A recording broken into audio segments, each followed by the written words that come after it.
വിശുദ്ധ പൗലോസ് ഫിലിപ്പിയർക്ക് എഴുതിയ ലേഖനം അധ്യായം 4.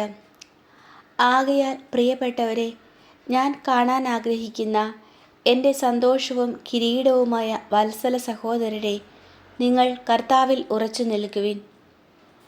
ഉപദേശങ്ങൾ. കർത്താവിൽ ഏക മനസ്സോടെയായിരിക്കാൻ ഞാൻ എവോദിയായോടും സിന്ധിക്കയോടും അഭ്യർത്ഥിക്കുന്നു.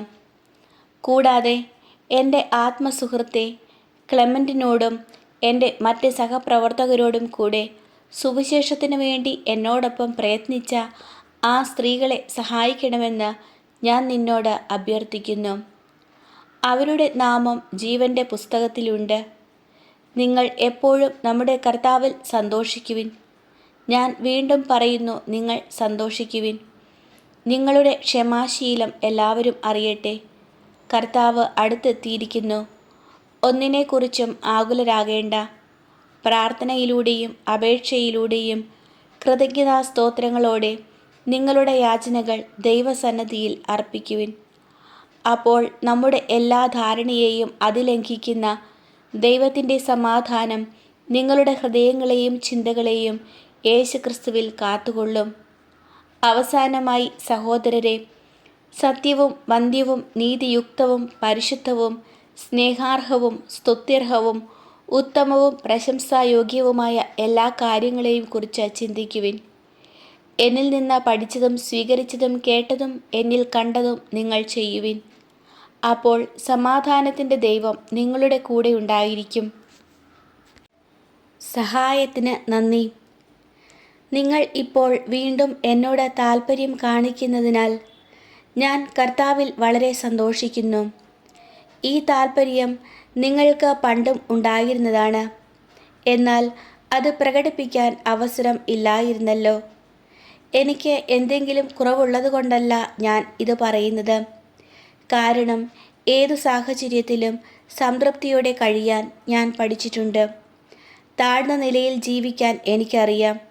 സമൃദ്ധിയിൽ ജീവിക്കാനും ഏതു സാഹചര്യത്തിലും കഴിയാനും എനിക്ക് പരിശീലനം ലഭിച്ചിട്ടുണ്ട്. അതെ, സുഭിക്ഷത്തിലും ദുർഭിക്ഷത്തിലും സമൃദ്ധിയിലും ദാരിദ്ര്യത്തിലുമെല്ലാം എന്നെ ശക്തനാക്കുന്നവനിലൂടെ എല്ലാം ചെയ്യാൻ എനിക്ക് സാധിക്കും. എങ്കിലും എൻ്റെ ഞെരുക്കങ്ങളിൽ സൗമ്യനസ്യത്തോടെ നിങ്ങൾ പങ്കുചേർന്നു. ഫിലിപ്പിയരെ, സുവിശേഷ പ്രചാരണത്തിൻ്റെ ആരംഭത്തിൽ ഞാൻ മക്കതോനിയ വിട്ടപ്പോൾ നിങ്ങളൊഴികെ മറ്റൊരു സഭയും എന്നോട് കൊടുക്കൽ വാങ്ങലിൽ പങ്കുചേർന്നില്ലെന്ന് നിങ്ങൾക്ക് തന്നെ അറിയാമല്ലോ. ഞാൻ തെസലോനിക്കായിൽ ആയിരുന്നപ്പോൾ പോലും എൻ്റെ ആവശ്യത്തിന് 1-2 പ്രാവശ്യം നിങ്ങൾ സഹായം അയച്ചു തന്നു. ഞാൻ ദാനം ആഗ്രഹിക്കുന്നുവെന്ന് വിചാരിക്കരുത്. പിന്നെയോ നിങ്ങൾക്ക് പ്രതിഫലം വർദ്ധിക്കണമെന്നാണ് എൻ്റെ ആഗ്രഹം.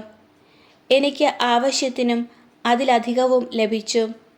എനിക്ക് എല്ലാം തികഞ്ഞിരിക്കുന്നു.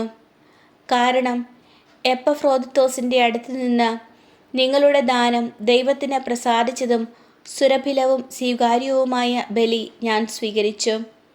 എൻ്റെ ദൈവം തൻ്റെ മഹത്വത്തിൻ്റെ സമ്പന്നതയിൽ നിന്ന് യേശുക്രിസ്തു വഴി നിങ്ങൾക്ക് ആവശ്യമുള്ളതെല്ലാം നൽകും. നമ്മുടെ പിതാവായ ദൈവത്തിന് എന്നും എന്നേക്കും മഹത്വം ഉണ്ടായിരിക്കട്ടെ. ആമേൻ. നിങ്ങൾ യേശുക്രിസ്തുവിൽ സകല വിശുദ്ധരെയും അഭിവാദനം ചെയ്യുവിൻ. എൻ്റെ കൂടെയുള്ള സഹോദരർ നിങ്ങളെ അഭിവാദനം ചെയ്യുന്നു. എല്ലാ വിശുദ്ധരും, പ്രത്യേകിച്ച് സീസറിൻ്റെ ഭവനത്തിൽപ്പെട്ടവർ നിങ്ങളെ അഭിവാദനം ചെയ്യുന്നു.